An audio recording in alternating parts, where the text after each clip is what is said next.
We're going to have a small class today. How would everybody feel like if we got a great discussion, we ended early? I don't need to, and I'm happy to stay on the whole time, but we're going to have so few people today that we might get through it really fast and be able to go. So I don't know if that's a need for anybody. Tracy couldn't even hear probably. No, I could hear. Oh, okay. Okay.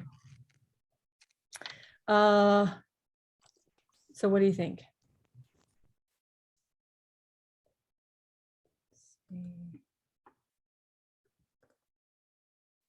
Do today. I'm just checking something.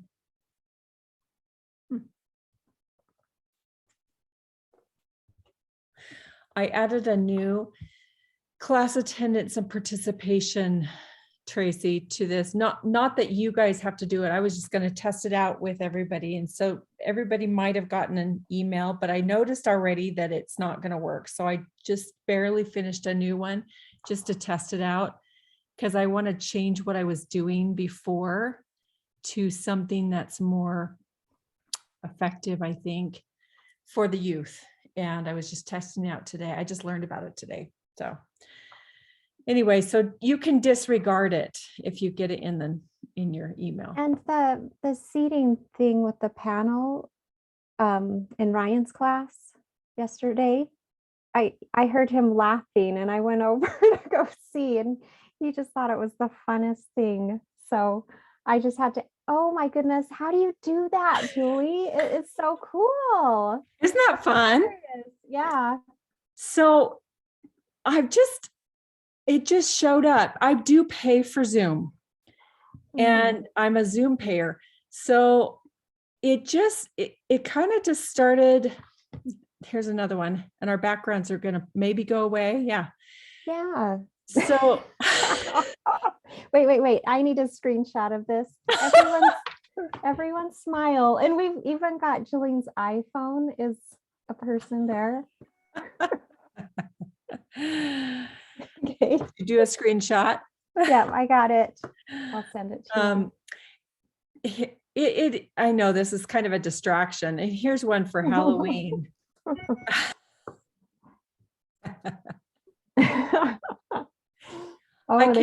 That's so fun. I can even move you all around. Ooh, I feel like I'm on Harry Potter, the moving pictures. I know, it is kind of crazy. And it's quite a distraction. So we probably won't go back to it. But I did want to show the kids that it is funny that there's new technology going on all the time. And I imagine if everybody got used to it, it would, those rows of seating, it seems like, I don't know. I would love to know what it does to our minds after we get used to using it. But I'm fine with this. I'm fine with this. But I was just curious. Well, we could experiment sometime and just see what happens as we discuss in the seats. Would you like to? If you ever want to explore that, and we can let you know how it feels. I kind of do. So which one do you like? I'm game to do it. I like the seats. They're different ones. I feel like I'm in grade school in this one. Yeah. Okay. Then there's, and cute Jolene's not saying anything. So there we are. But I can move us all around. Did you have another seat one in the MDT this morning? Yes, I did. I did this one in the MDT. Let's see, where is it? There's only about 9, or maybe about 5. Oh yeah. Yeah. This just kind of feels weird.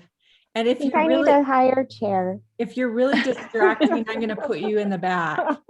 But if you get bigger. Yeah, that's true. The farther back you are, the bigger you get. No, I think I'm just big. Tracy's just, yeah, she's far away from her computer.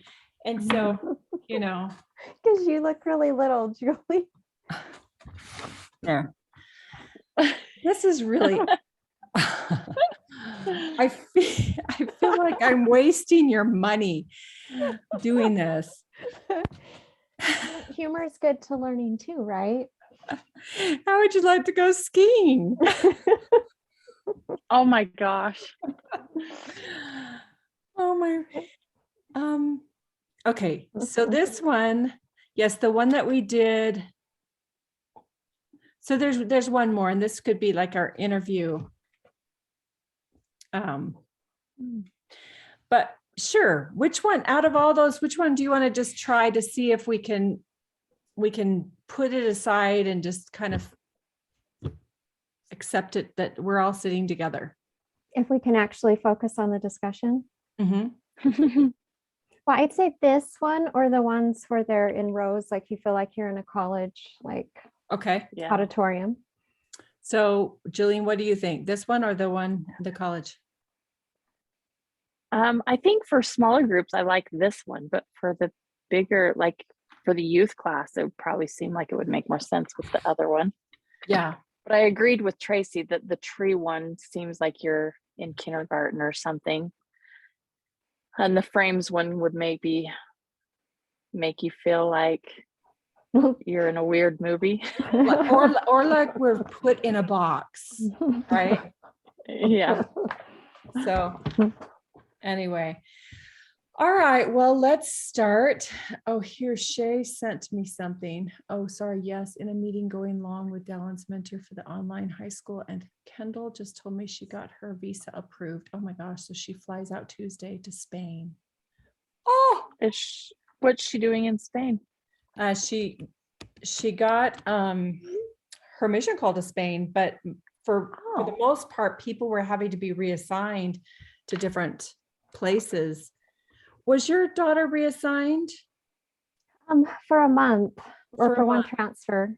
But I had heard about Spain that they just were letting such a small quota of missionaries come in that they were just backlogged and people weren't able to get in for a long time. Is this Shay's daughter? Uh-huh. And she just got her visa, so that means she can go. She's good She to got go. her, yeah, she can go. She flies out Tuesday to Spain, which is Oh, very good. wonderful. Where has she been serving? Just in the MTC. So Oh, perfect. this is, Wow. I know. So this is Wow. really awesome for her. I'm kind of excited about that. So, okay. Well, have we said the prayer yet? Nope. I feel like I'm leaning into you, Julie. Like I got to. That's okay. You can never hit me do your because there's an invisible wall that I know this may be too distracting. And I feel like I'm so close to my computer that I'm really big. Let me go back to, okay, I was going to put down Shay.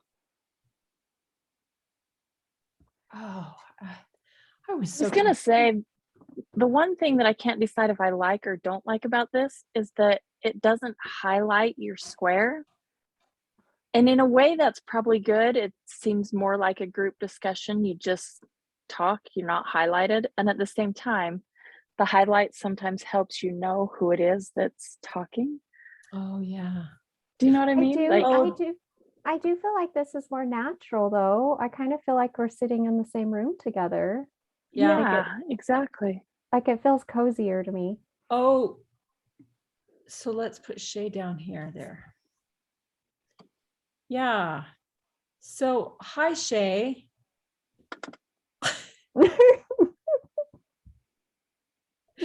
We were just getting used to it before you came in. Are you on your phone? No, I'm on my computer. I wonder why your background is showing. Oops. Oh. Huh. That's interesting. So Am I Shay's doing not it wrong? No, but we were just, look at how our backgrounds outlined out. Yeah, that's weird. Well, I guess I'm not as cool. That's okay. We were just trying this and we were starting to get used to it. And Tracy had just said that it feels like we're in a little discussion and Jolene was saying it's hard to tell who's speaking because usually that little yellow highlight comes on when somebody's speaking and that's not working. But It looks like a school board meeting to me, and I have allergic reactions to those. So So maybe No, you will. I was trying to think it felt more like a hotel, oh, like room you could rent. Oh, and look, there's the city skyline, like in the side. Yeah. So We're some high conference class. room. Yeah. we are high class. So we were just going to try this out to see if it was too distracting. And it may be, but at least you are adults and you can handle it so much better than trying out with young people. So, Well, you guys all look very official there. Like you are really there. and you look Really, like you just need your gavel. I have it. Chris's husband, my brother. Whoa, Chris's husband? Oh my gosh. Is there something I should know here? Shay's husband made this and this out of the trees in the backyard. Hey, Yep, now you look extremely official. yes, aren't I awesome? All right, now that we have wasted 16 minutes of your precious time that you paid me for, we are going to say a prayer. And Jolene, would you be willing to say that, please? Yes.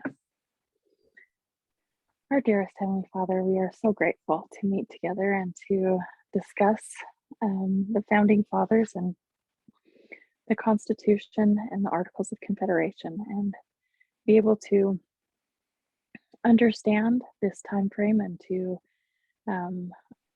understand the principles that they were looking for and why they felt it was important to make changes. We are so grateful to live in this free country and to have the blessings that we have by living here. We are grateful for the opportunity to discuss and to learn and to grow from the things that we are learning about.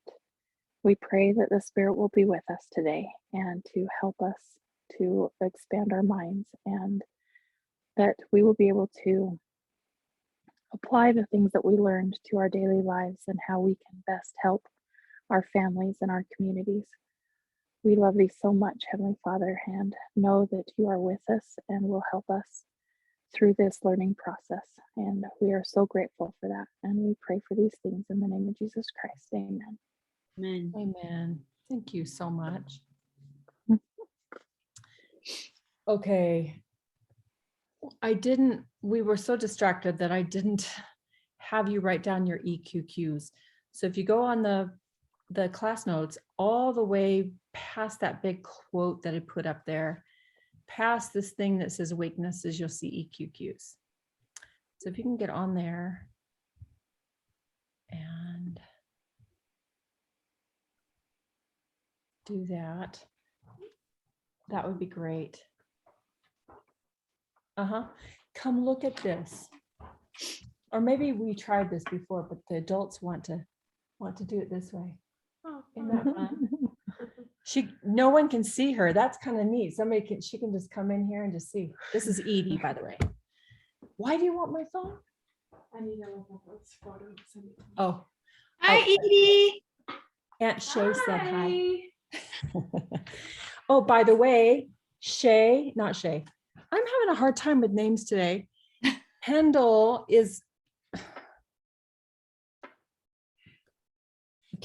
is going to Spain Hi, Greg. on Tuesday. Oh my gosh. She that's didn't have to exciting. wait. Her visa's all done. So exciting. We can't even believe it. I- I mean, I told you guys I have been praying for and then expecting and looking for miracles, but like still there's that piece of me that's like, okay, but like I can't expect that with all things, and I still believe in God's timing too. So, I can be like, well, hey, I'd really love to see a miracle of $1 million next month, but so part of me is still like, I didn't really think this would come through, because literally all the visas are taking 6 to 7 months for I people. know. The girl that is serving in our ward has been on her mission 8 months, and she's flying out on Tuesday with Kendall to Oh, Spain. that's so fun. I'm so excited. Yeah, I'd heard there was a backlog in Spain because my daughter's in Portugal. So we've kind of heard about Yeah. the issues. And I heard that they had this small number that they were letting in. So that's amazing that your daughter didn't have to go to a different mission before she Yeah. went in. So She that's was expecting it. amazing. She's not Yeah. even allowed herself to be excited because she just was so hesitant. And then they just kept doing fasts. And this last fast Sunday, we did again. And just, anyway, I'm just grateful and amazed and excited. So That's part so of this, exciting. part of this is not her, but for you to have that miracle. Because you're wanting to see how this works. I love that. I love how God provided that and how he provided it during the week that we're studying about all these other miracles that God is placing for the children of Israel, you know, the plagues. Not that this is a plague, but it's a miracle to show God's power. Mhm. Okay, we've got a few people getting their stuff up. Thank you. I think what we'll do, let's read this big long quote. This comes from Henry Lee. He's written to George Washington.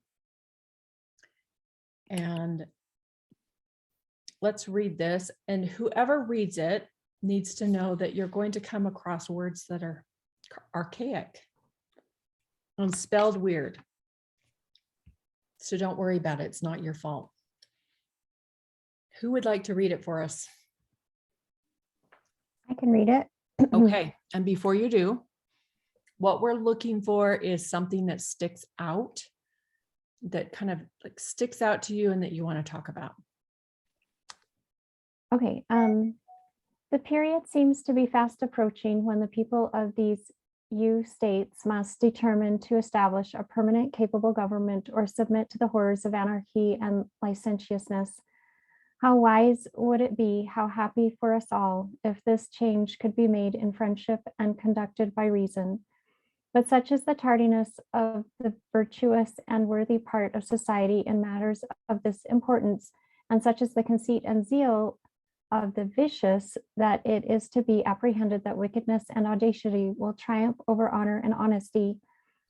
The enclosed proclamation just come to hand will show you the temper of the Eastern people. It is not confined to one state or to one part of a state, but pervades the whole. The decay of their commerce leaves the lower order unemployed, idleness in this body, and the intriguing exertions of another class whose desperate fortunes are remediable only by the ruin of society, produce schemes pretending the dissolution of order and good government. Weak and feeble governments are not adequate to resist such high-handed offenses. It is not then strange that the sober part of mankind will continue to prefer this incertitude and precariousness, because their jealousies are alarmed and their envy incited when they see the officers of the nation possessing that power which is indispensably necessary to chastise evil and reward virtue. But thus it is, and thus it has been, and from hence it follows that almost every nation we read of, I think it is. and have drank deep of the miseries which flow from despotism or licentiousness. The happy medium is difficult to practice. Henry Lee to George Washington, 8th of September, 1786. So this is right after the Revolutionary War has ended. And what sticks out to you?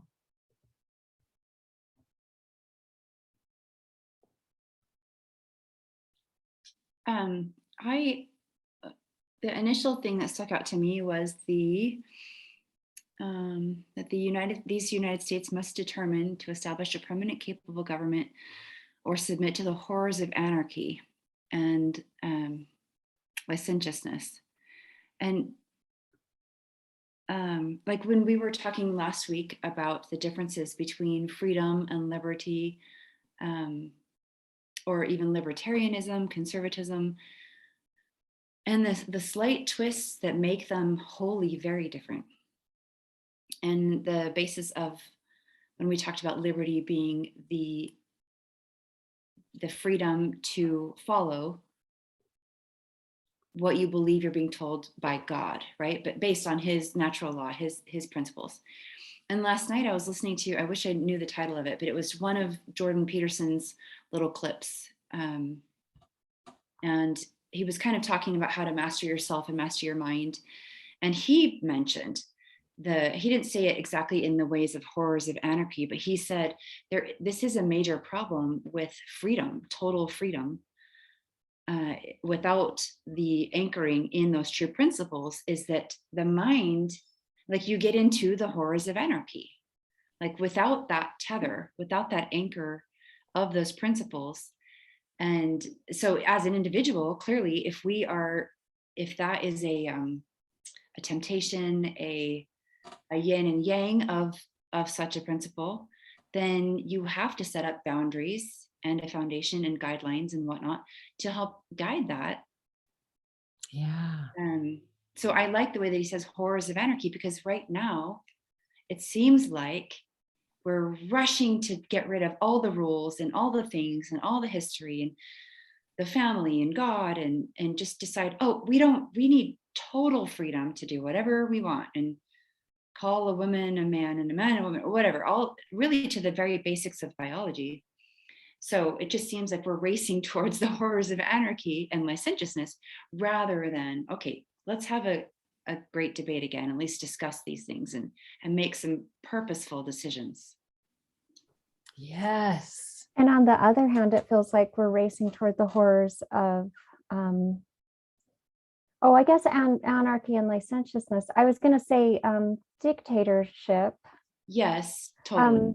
Because, I mean, we see what's going on in Europe and China and all of that. So so I don't know, maybe I need to think more clearly about this then, because I was going to say, was he saying it's hard to find the happy medium? Oh yeah, he says right there, despotism or licentiousness.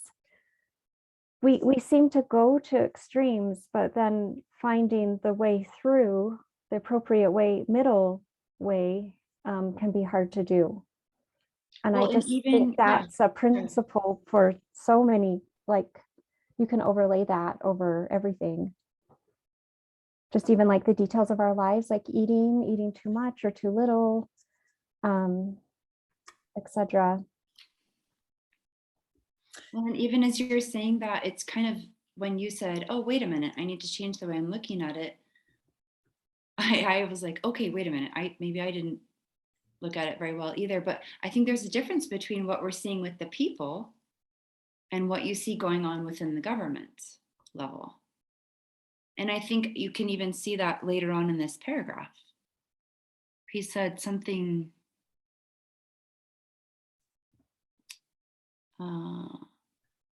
Is it this part?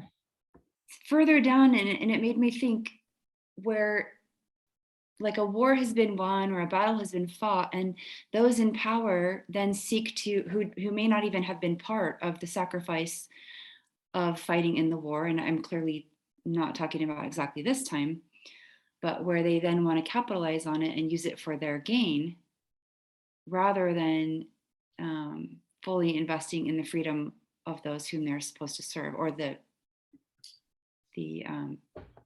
principles and guidelines for that nation that will serve all, rather than just their self-interest. Yeah. So I had Shay listen to this too, but this week I listened to somebody that was explaining proving contraries, which is an older way of saying paradoxes, that there's two truths that are like oil and water, that are very difficult to put together, but they're two truths and they balance each other out. For instance, we could look at justice and mercy. Let's go below this and just put in, oops, not Julie. I'm so used to spelling my name. Justice versus mercy. So both of those are true. justice is a true thing and mercy is a true thing. But they're two contraries. They're not opposites, they're just contraries. So if you have way too much mercy and not any justice, what can happen? Try and imagine that and think in your mind what might happen with an imbalance of mercy. Well, we see that, don't we, with like the police and what people think police should be able to do, like people saying, oh, they shouldn't have shot so and so, even though that person was pointing a gun at them. And I mean, do we expect police officers to baby someone with a gun that is trying anyway? Just Yeah. we see that in society, just trying to show, oh, uber mercy, but then justice isn't upheld, and then it becomes anarchy because there's no enforcement of the law, and so mercy could lead to anarchy, like Yeah. within ourselves and then in our societies, perhaps. Ooh, yes. Yes. I wonder if it starts in the home though. Like so many parents are not setting boundaries and disciplines for their children, and so it's more like the children are ruling the roost, or they don't get in trouble when they should. You know what I mean? There's not those boundaries, and so they're doing the same thing, which then leads to why wouldn't they think that about that the police shouldn't be so such strict laws on justice because they didn't ever see it in the home. So why would you see it anywhere else? Yeah. So look at the other side then. Let's look at too much justice. What does that look like? And I don't know if it even looks like justice anymore, but put it way over there. And whether it looks like justice or not, it's still way over here. How does that, what kind of a situation does that cause?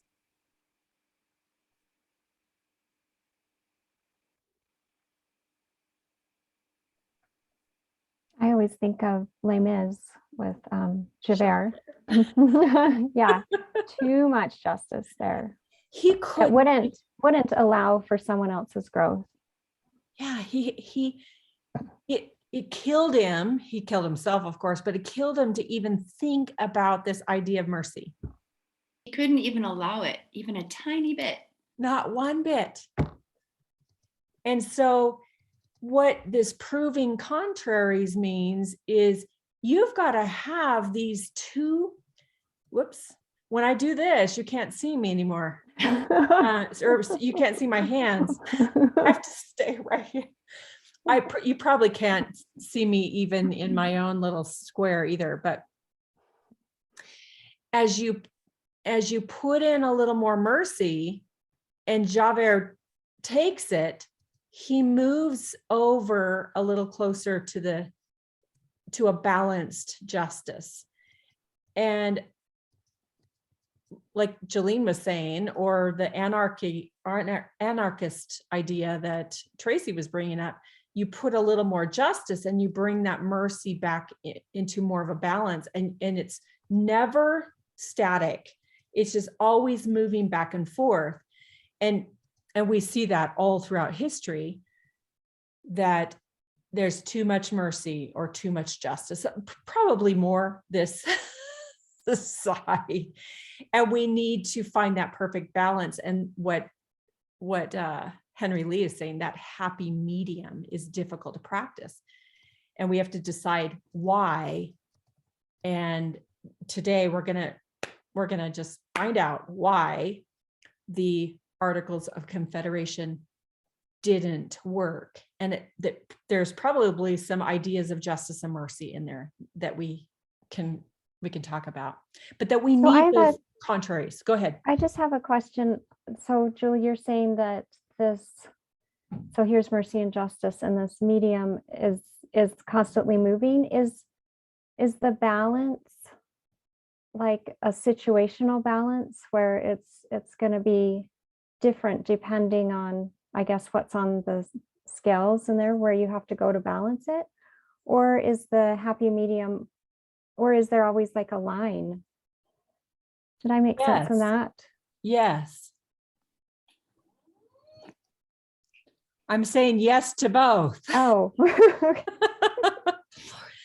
I'm So there's just, a line that you can cross where you're too much of one or the other, but then you are, that happy medium isn't static. That's what's always moving back and forth. yeah.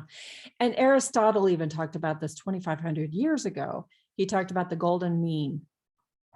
You've heard of that, where you've got one virtue that has two diabolical extremes. So you've got too much of that virtue or too little of that virtue.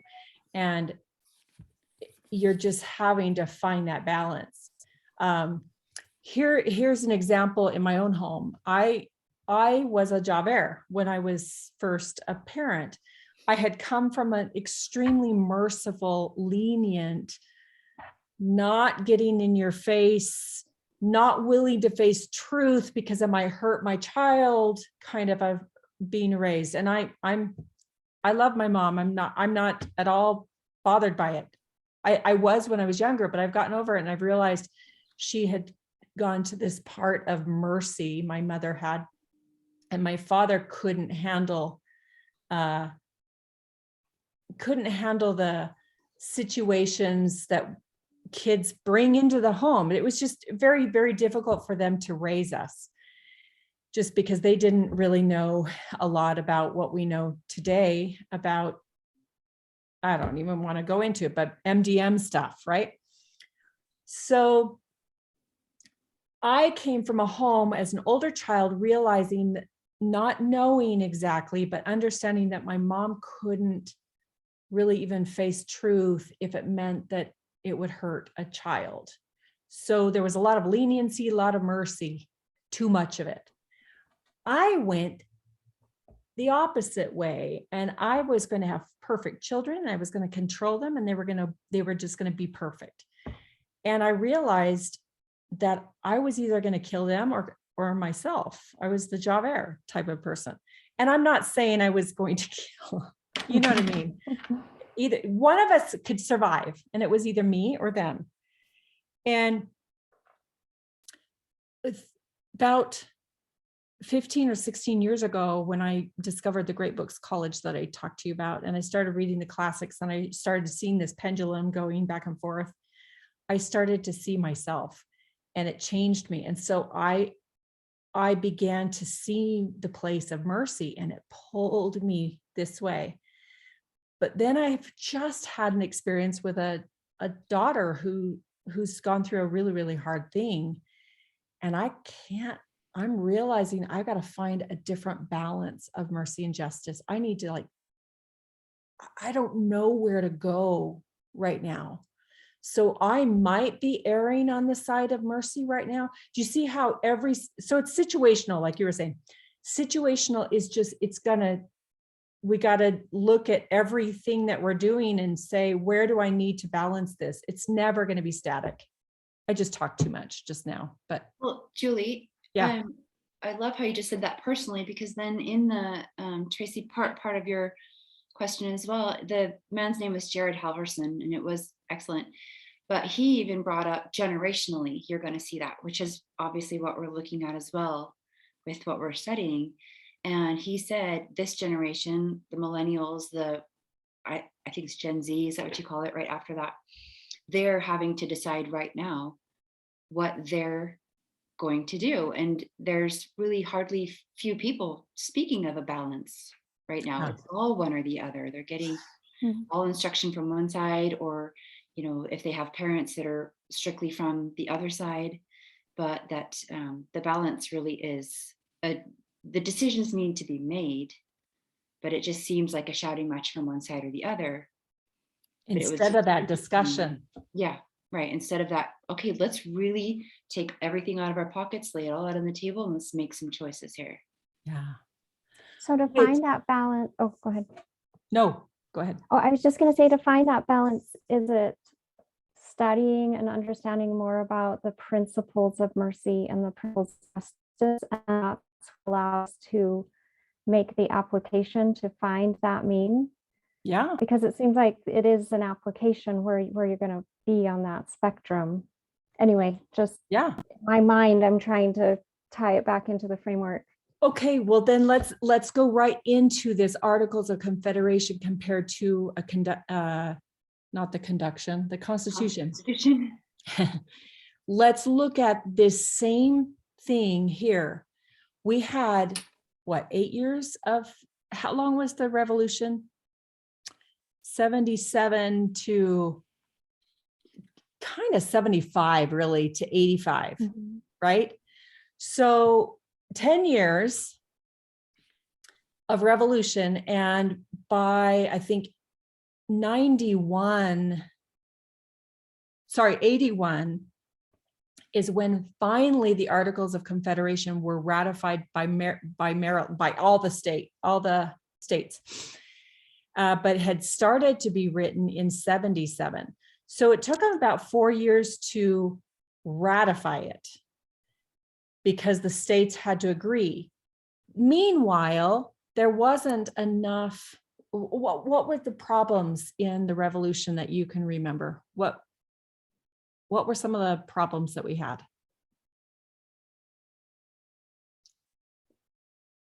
When it came to soldiers, when it came to having enough stuff for, fighting. Like food and equipment and Yeah. clothing and shelter, medical care, all those things. Yes. And even soldiers. Yeah. Sometimes the battles that were fought with very few of our soldiers. Some of them we've totally lost, and some of them we miraculously went away to Barcelona, Spain. It was like a miracle that we won, right? But there was not enough power to bring supplies, soldiers, food. It was a mess. Because if you look at the this document of the Articles of Confederation, there were many weaknesses, and we'll go in and look at those weaknesses soon, but there was not enough justice. Can I use that word here? Not enough justice for action to be taken. There was way too much mercy, if that makes sense. Does that help, Tracy? Yeah. Or even So- like liberty and duty. That keeps coming to mind as we talk about justice and mercy. Some of this seems like, okay, like when Hamilton says initially, an excess of the spirit of liberty in that on your first page there. And so I was just relating that with what you're saying about justice and mercy and setting this up and what would work and what wouldn't. But that liberty and duty piece seems to also be, okay, well, now what? I was looking all over for my documents and I left it over by my chair over there. That's why I couldn't find it. Yes. So where are you going? Or where? Oh, it was just that first page where he says 3 main defects right there.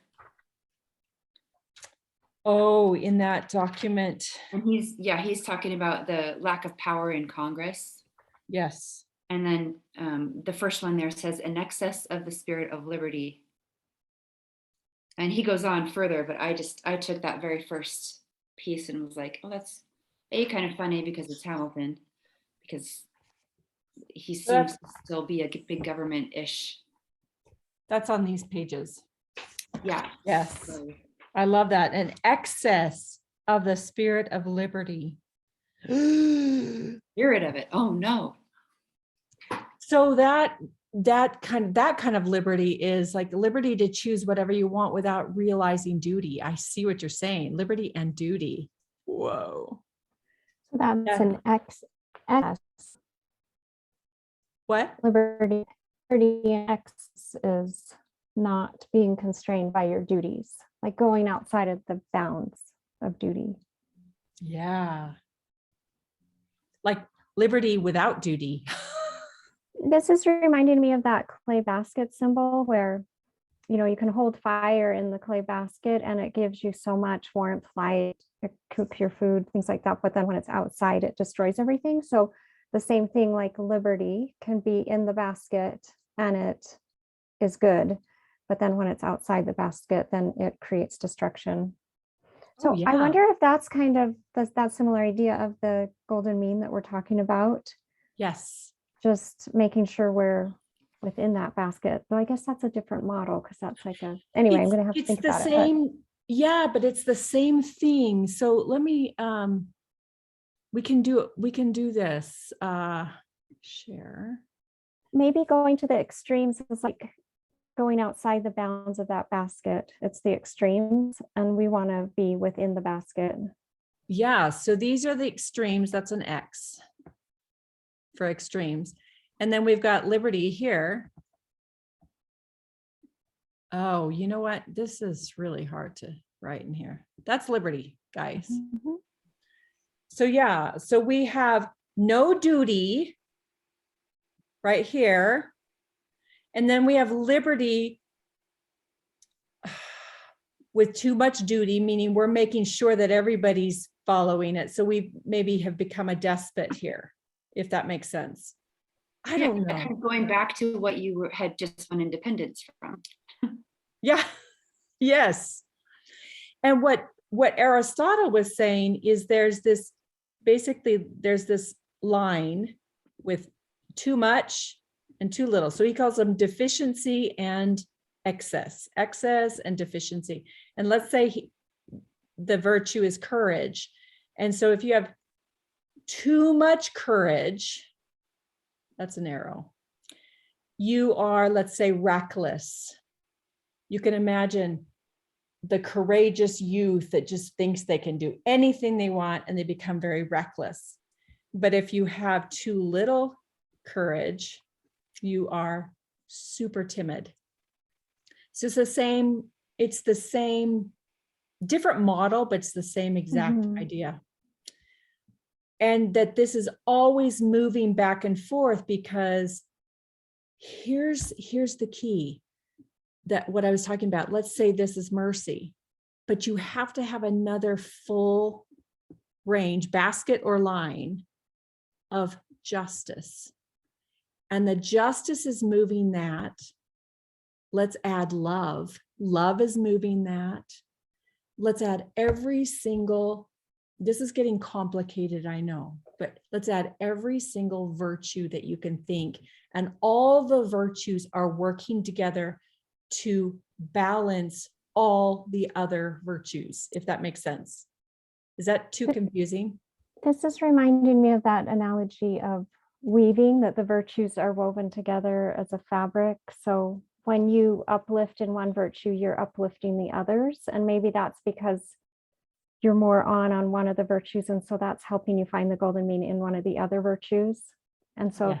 because they're layered like that, then that's why that uplift happens, even if you're just working on one thing. Yes.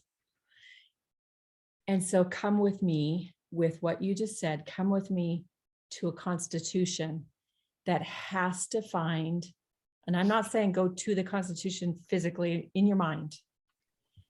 You're coming to a document that's not going to basically say anything about mercy, because a government shouldn't be the one that's giving mercy, but it only has enough justice in there to allow a ton of decision making by the body politic and by the states, so that there's just this minimum amount of justice in this document, but enough justice that we can enforce laws and make sure that things are done to protect our rights. And yet there's so much liberty in it for people to make choices and for states to make choices. Does that, what Yeah. comes to your mind when you think of that? Well, I'm just thinking of, sorry, I'm probably talking too much here too. So what you're saying, Julie, is that the Constitution provides the framework for just enough justice to happen to keep us all functioning together, but allows the freedom for leaders to specifically to make judgments about where that golden mean is in their jurisdiction. So Yeah. they can, so it's not like they're robots always at the same place on that spectrum. They can judge and go whichever direction the situation needs to show that balance. Yes. So does that make justice the basket that is the boundary for all other things? Like, I'm trying to picture this. So Plato would say there's 4 things that keep everything in the basket. And he calls those the 4 cardinal virtues. Look it up. Justice is one of them. Who can find it online? My favorite one is in there too. Starts with a W. Who found it? I'm gonna guess the W is wisdom. Yes. So, so what else? What did you see the 4? Did anybody look it up? I haven't looked it up, but he calls it the 4 cardinal virtues. There's like a Prudence, 7. justice, fortitude, temperance. Say it again. Prudence, justice, fortitude, temperance. Okay, so there's no wisdom in there. I think Prudence sometimes, is kind of wisdom, isn't it? yeah. I think I mean, it's a little different, but I think there might be some translations that are different, but I know justice and wisdom and temperance, and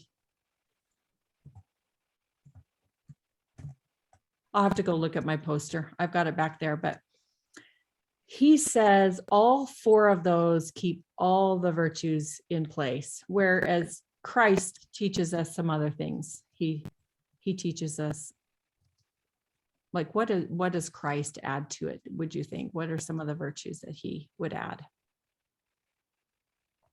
to keeping everything in the basket? Charity. Mercy. Charity, yeah. faith. Faith. Yeah. Yes. So yes, Jolene, justice probably is the thing. If we look at God's plan of salvation, except that you can't just look at justice. You have to see mercy, you have to see love, you have to see all of those. So I think all of the virtues together are pulling each other and helping to balance. And that's why we have to develop all the virtues of Christ, all the virtues. Does that help? Mhm. I'm not a know-it-all. I don't know. I'm still discovering, but obviously with this difference between the Articles of Confederation and the Constitution, and the effects of both show us that there has to be this balance.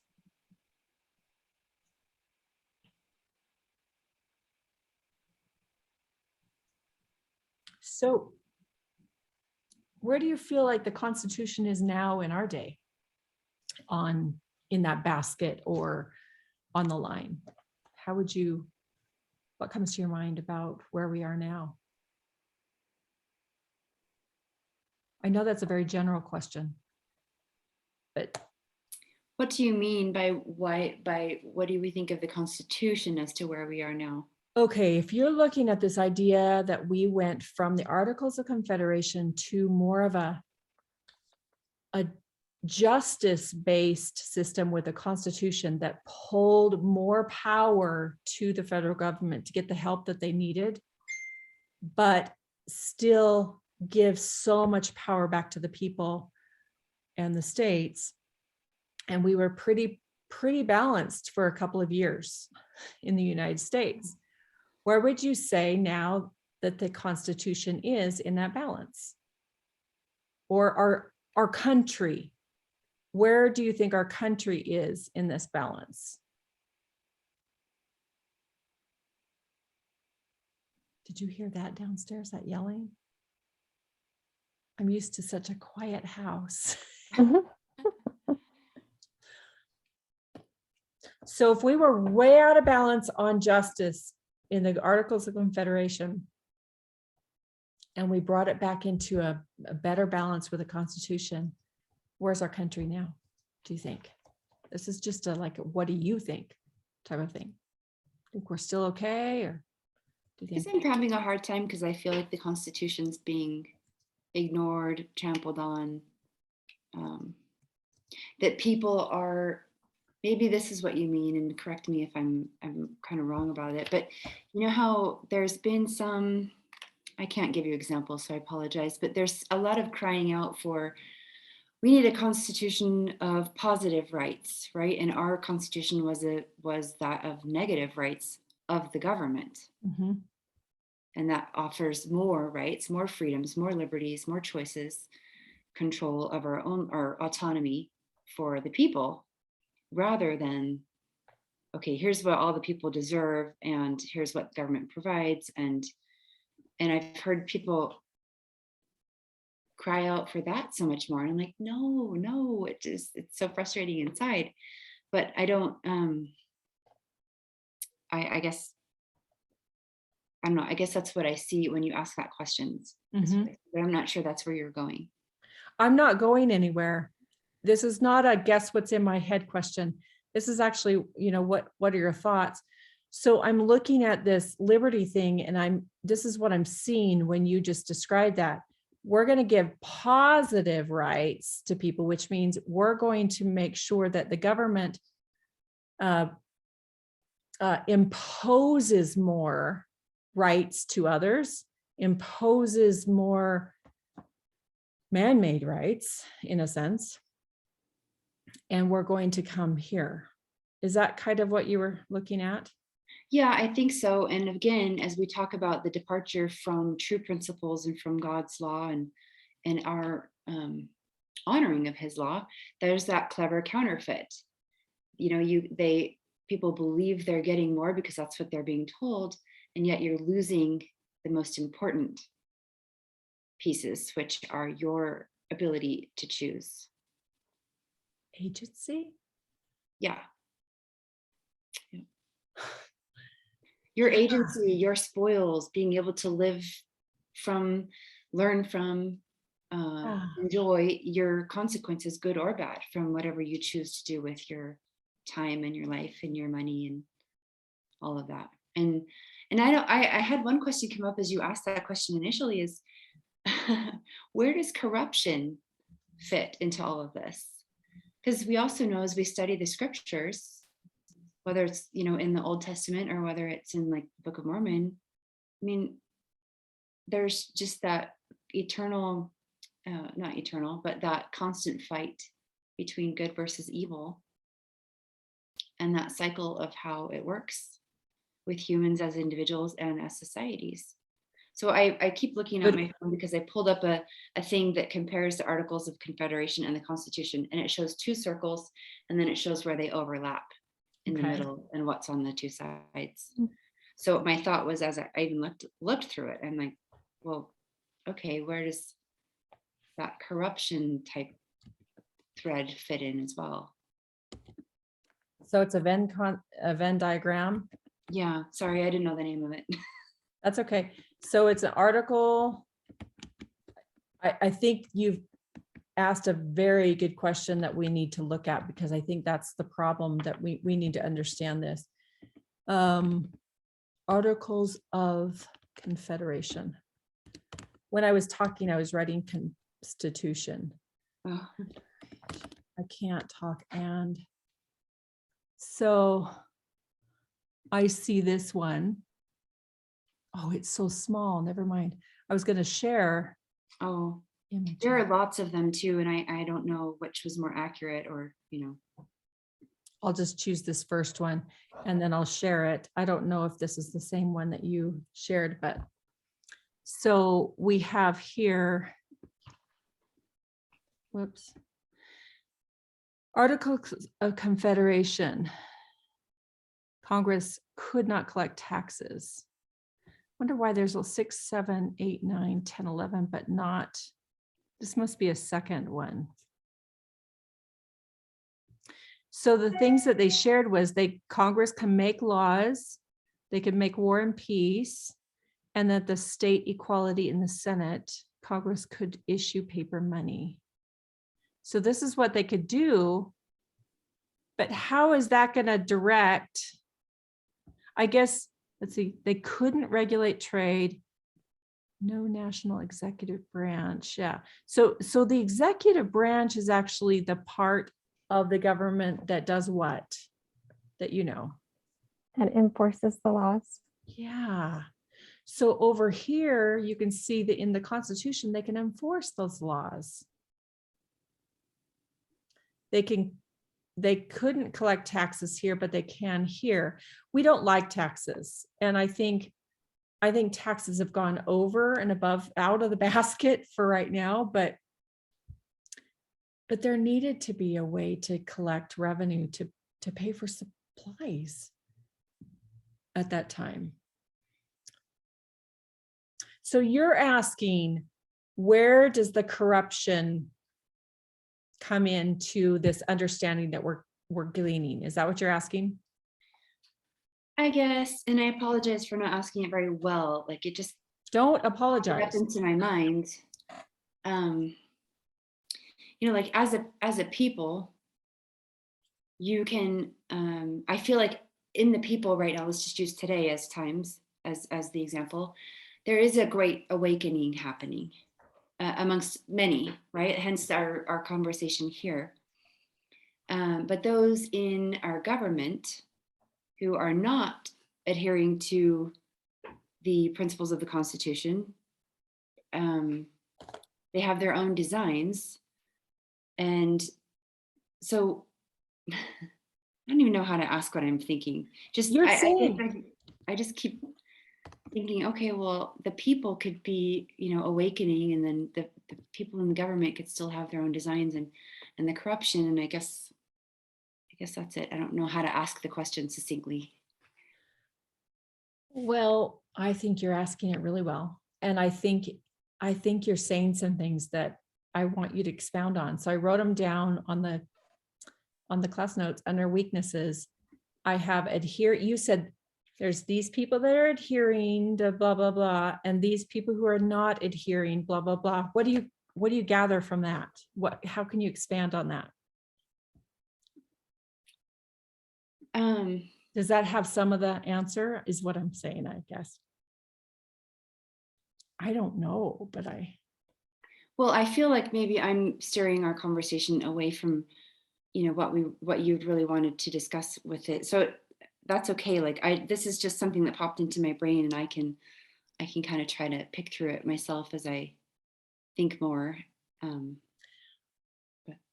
You could, but I don't feel like you're steering us away, because the actual problem that we're having, I think, is we corrupt. Human beings corrupt things. And what do we corrupt? I think we're right on with the conversation. What do we corrupt? Well, I know if just speaking politically, politicians become corrupted by their desire for selfish desires. And so then they make decisions that help themselves and not what would be good for the community or the country. And so that's a corruption, because I always like to think of the word corrupt as like what rust does to metal. It corrupts it, in that it replaces those atoms of metal with something else. And so the metal becomes very weak, and it loses its usefulness, so that the corrupt government official loses his or her usefulness as they seek selfish ways. Yeah. And if we could even look at how there was a bunch, I named this selfishness. There was a bunch of selfishness in the early days, in the Articles of Confederation. States were not, they didn't know to trust this whole federal government type of a thing. And they were worried, and they were selfish, and they didn't send what they needed to, not realizing that the big picture was, we are trying to get away from King George III. And so it weakened our country in many ways. It didn't, of course, the Lord's power helped us win, but man was kind of like Moses being asked to go talk to Pharaoh, and Moses 4 or 5 times just says, why me? And he's very selfish. He's just thinking of himself. Like, so I think just like that, yes, there's selfishness going on right now. That's a corruption. What else do we see? I was just thinking about leadership and how the leadership, I mean, one of the reasons everyone talks about George Washington as a leader isn't that he was perfect, but that he had such a zest, a zeal, such an anchoring in his belief in God and adhering to those principles in every aspect of life, whether that was personal or whether that was when you're creating a nation.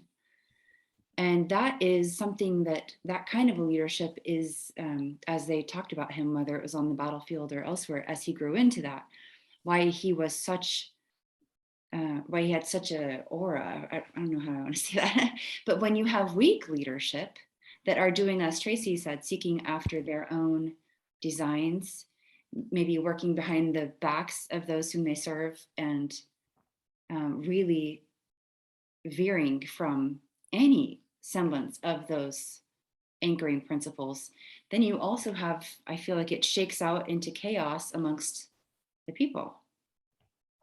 Yes, and weakens them. Yes. Yeah, which is what it feels like right now, where there's lots of us that are having an awakening, and we're frustrated and seeking, and kind of a lot of uncertainty and not knowing what to necessarily do about things as well. Yeah. So could we safely say that those who adhere to natural law and God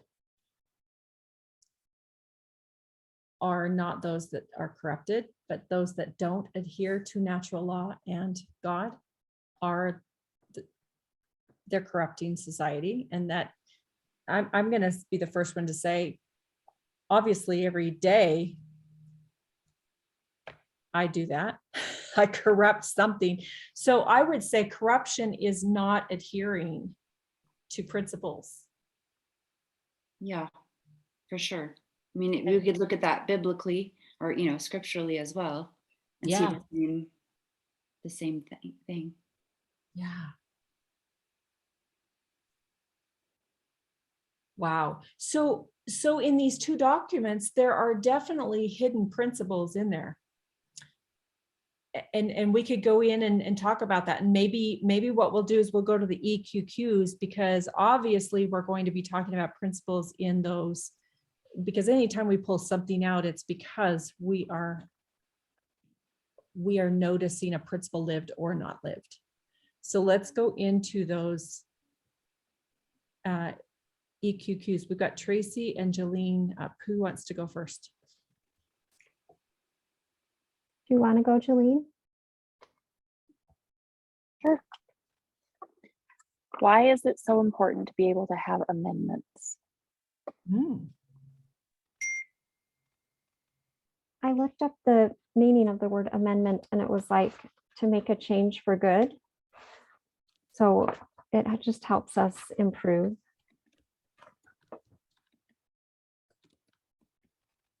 It reminded me of when we were talking a few weeks ago about, I made the comment about how when I first started homeschooling, I totally was following exactly what somebody else did, basically copycatting.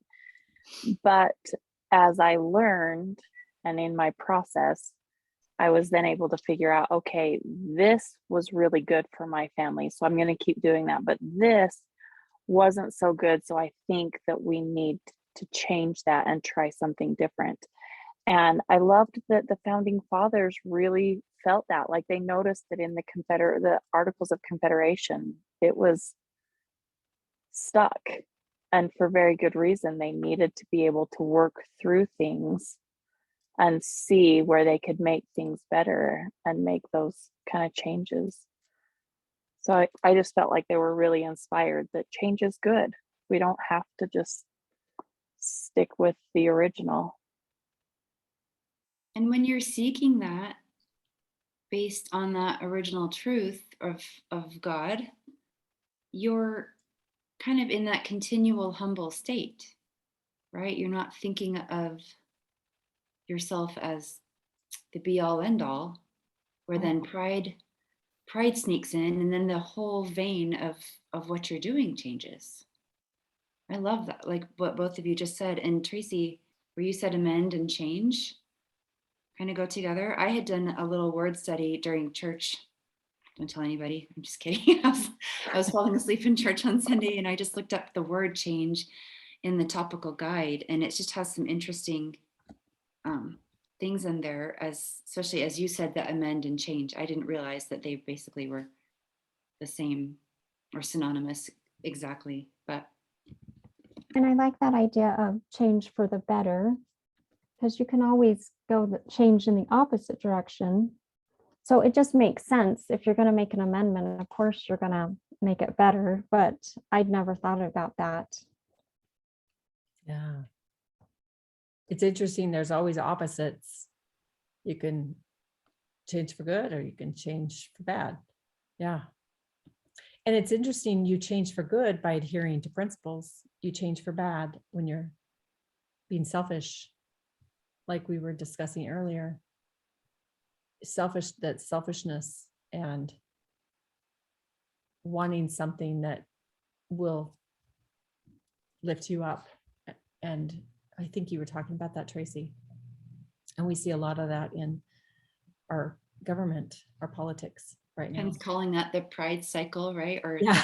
the whole thing. Yeah. Yeah, I liked how you brought that in, Shay, about the pride that, when we make changes and we're using our own knowledge and our own pride that we know how we should do this, usually the change doesn't end up being good. And before you know it, we're kind of going, oh, I think I got off track a little bit. But when we are using those principles and following what are the inspiration from God, then the change is for good. Yeah. That's why I love this. You were saying adhering to and not adhering to, and you kept saying that, Shay. And it's like, this has to have something to do with what we want to discuss. So, and Shay's going to leave us soon. Her son has got to go to his first tennis lesson today. So we're going to miss you. Sorry. Get here late and leave early. I didn't mean for that to happen today. Oh, life happens. But okay, let's go to Tracy's. Okay.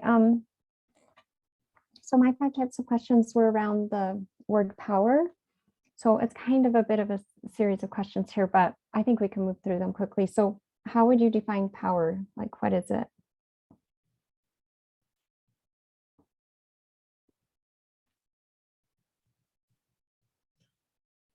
So I love knowing Spanish because it's directly related to Latin, and poder is power. And it just means this poder, it has connotation of self, like strength, like strength, muscly or with fortitude in your being. It just means this movement of great strength. That's kind of what it means in Spanish. But what did you come? That's cool. I just looked in the 1828 dictionary and it does have a specific definition for governments. Let's see. Here it is. Well, so the basic definition was the faculty of doing or performing anything, the faculty of moving or producing a change in something, ability or strength. Wow. And then the second definition, command, the right of governing or actual government, dominion, rule, sway, authority. And so my next question is, how is power delegated in the Articles of Confederation compared and in the Constitution? Wow. I don't want to answer all of them, Jolene, so you and I can fight.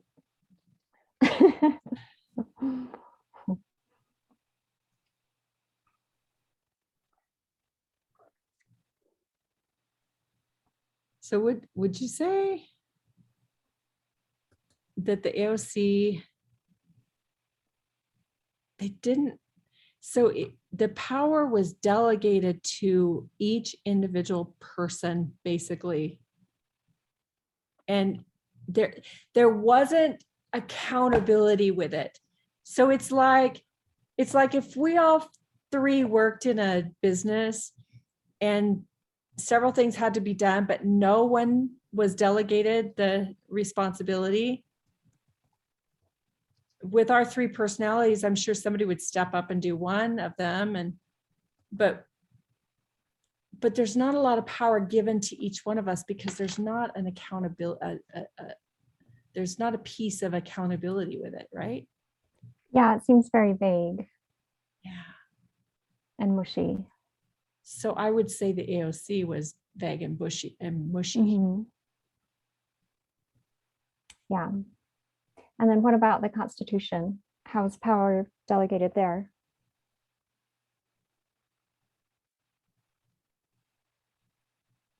It's definitely more defined as far as each branch. Here's what we need you to focus on. Here's what we need the executive branch to focus on, so that each of them had their individual roles. Yeah. Yeah, just even like reading the Articles of Confederation with everything just kind of running together and then Yeah. turning to the Constitution, it was like, Mhm. wow, this has headings, this has organized sections, the judicial branch, it begins with the judicial power. And I'm guessing the other ones, the legislative branch, all legislative powers, like it's very symmetrical and beautiful. Like I'd never noticed that before. And that was because we were comparing it. And concise. Mhm. So it's not like when I focused, when I had to face, oh, you can't see it, but when I had to face this Articles of Confederation the other day, when I had to read it, I thought, I don't want to read this. I know it's like a big run on, it looks like a big run on sentence Yeah. or something because there's no breaks. And I guess that's No. the white space in it. And it may be the way it's formatted too. Yeah. But this one was so much easier to tackle and it just seemed easier to understand because it was shorter and just straightforward. Mhm. Yeah. So very clear in that. So then why is power important to carefully give? Like why did that raise the Constitution above what the Articles of Confederation were able to do?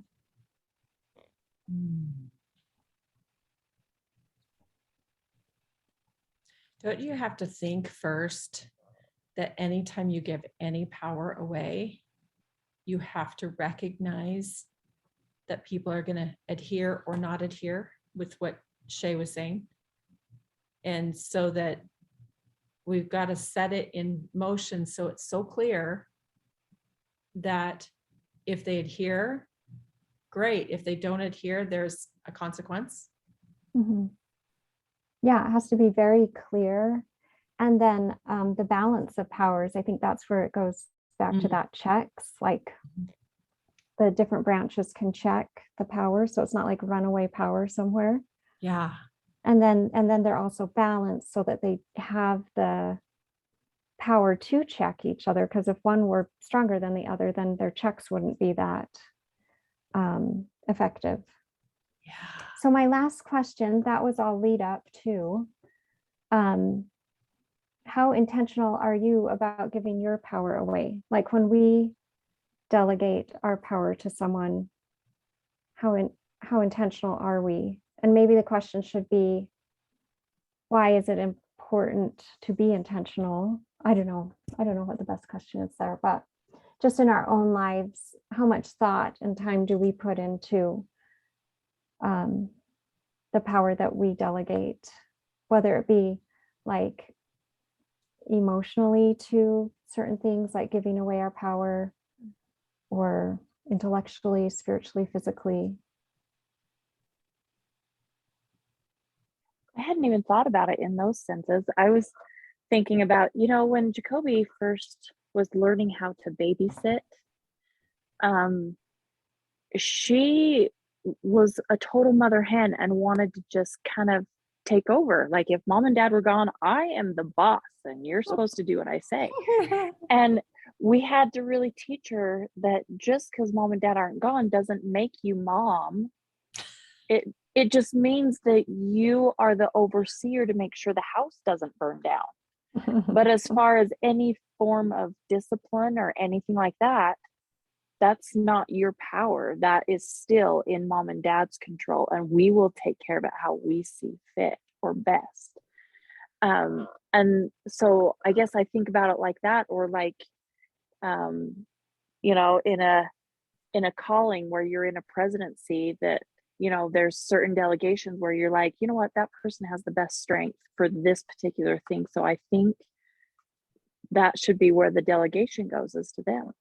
But as soon as you said, we give away our emotional power or our intellectual power, it totally, all of a sudden I'm like, oh, I got to start rethinking how am I doing that? And now am I listening to you, intentional with that? now listening to you talk, Jolene, I can't think of a time when it's good to give away those powers anyway. So maybe that's a bad question, because is there ever a time that's good to give away those type of internal powers, like power over ourselves, I guess? Because we're only responsible for ourselves. So that's almost like giving away power to someone else to be responsible for you. So it seems like that suddenly automatically puts you into victim mode. So we are giving away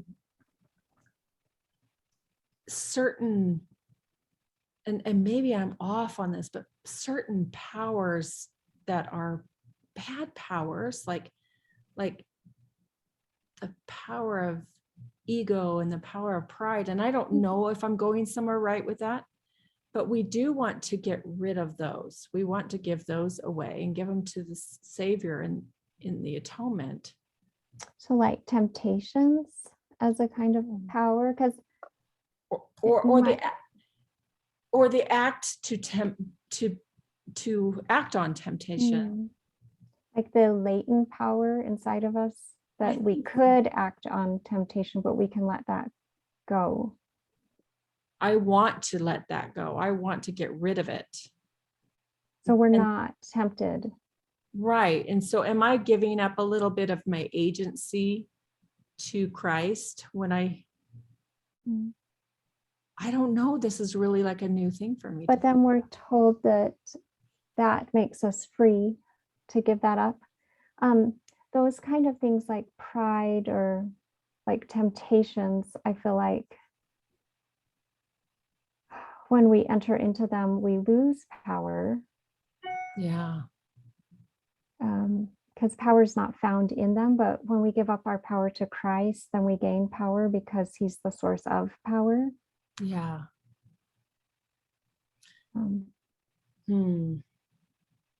Well, it's interesting that when you first asked this question and I was thinking so deeply about it, I thought, I thought of that proving contraries type thing, the balance of mercy and justice, and thinking how I'm so different of a mom with one of my children that has really gone through a really hard thing, and how I'm giving up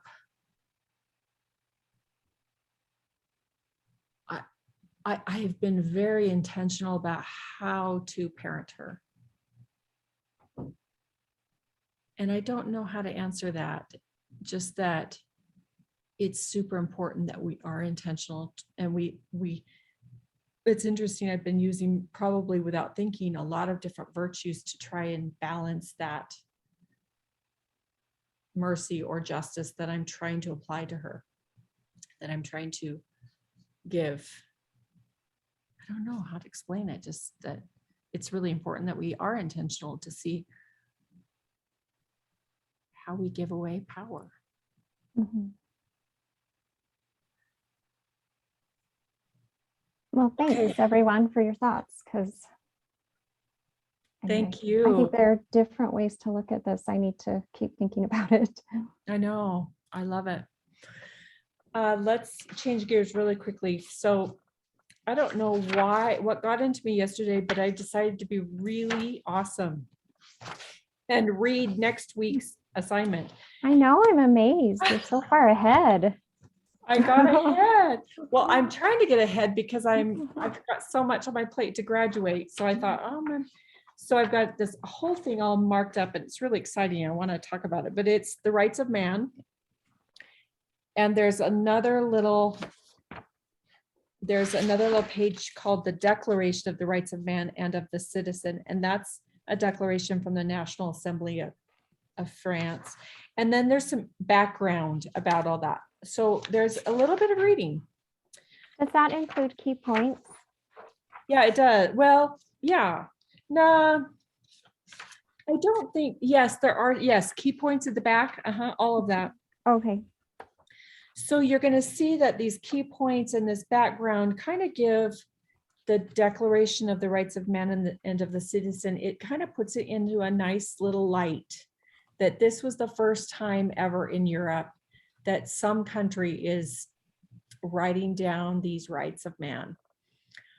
But what we need to be careful about is we need to find out if these rights are fully grounded in truth. So that's what I want you to look at, and look for, I know this is so fun for you, Jolene, to read documents like this and try to follow the arguments. But I'll try not to whine about it. you don't whine about it, but I think it's the hardest thing we do. It is. Honestly. I struggled the MDM level 2 every time there are 2 discussions that are followed the argument. Every time I'm like, oh no. because it gets so messy. And so Yeah. finally Yes. I took your advice on, Julie, and I warned the class. I said, this is going to get messy and it's okay. And we'll probably leave the class not having like totally tied everything up in a bow, but we're thinking at least, and we're trying. Yes.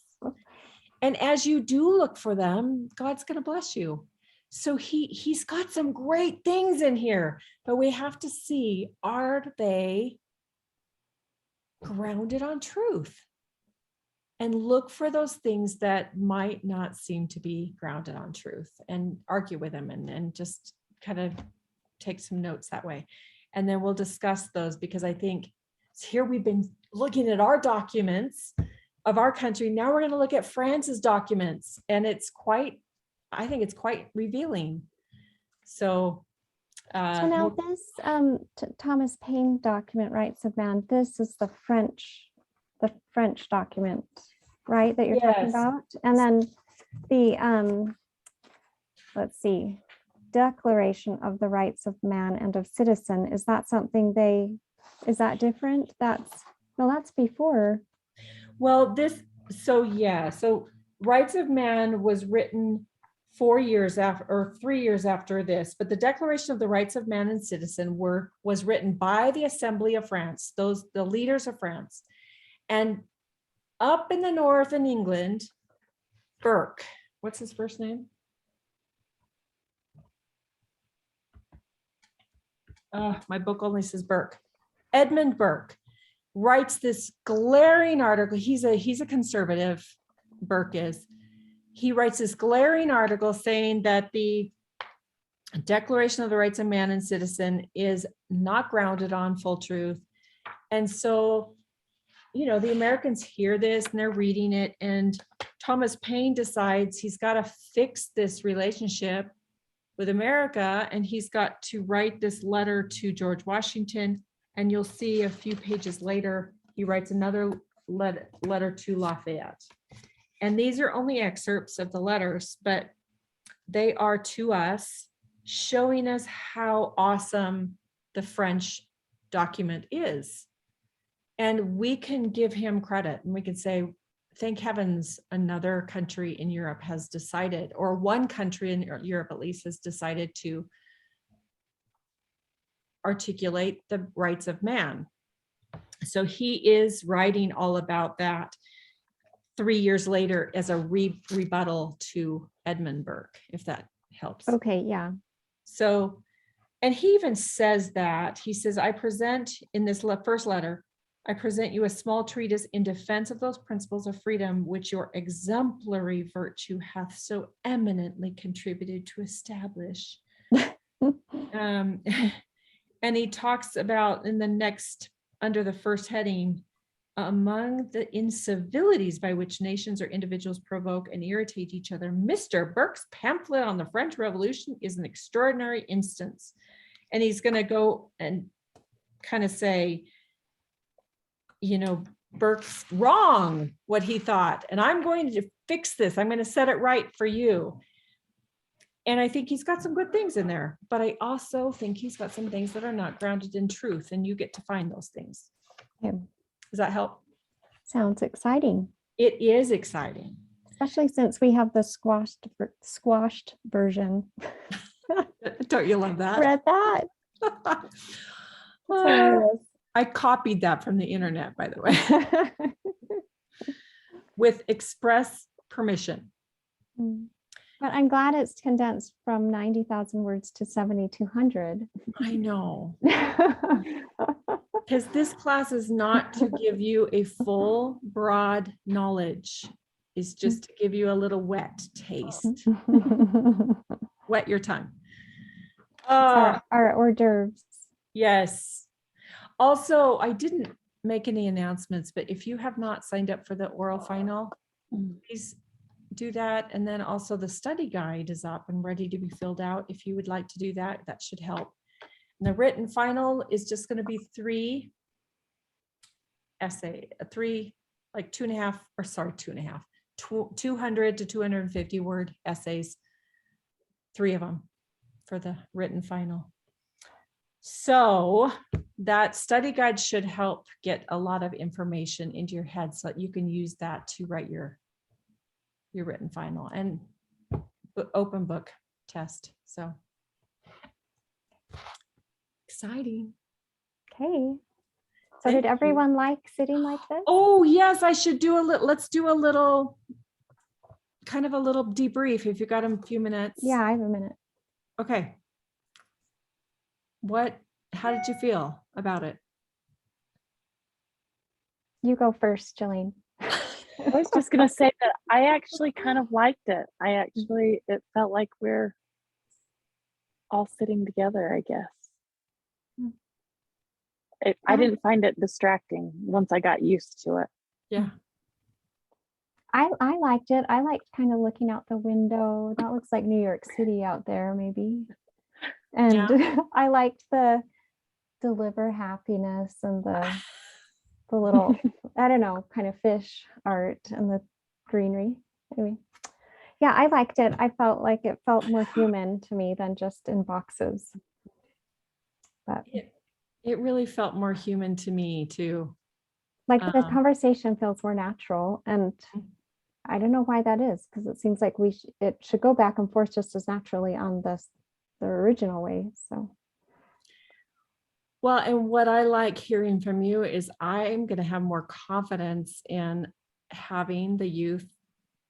We can't use this setting, but we can use that other one that I showed you, kind of like a college class. And I feel like I'll have more confidence in saying, we're going to try this out, and then we'll do a debrief at the end. I think it might be fun just for variety. I think it's just fun. Yeah. Yeah.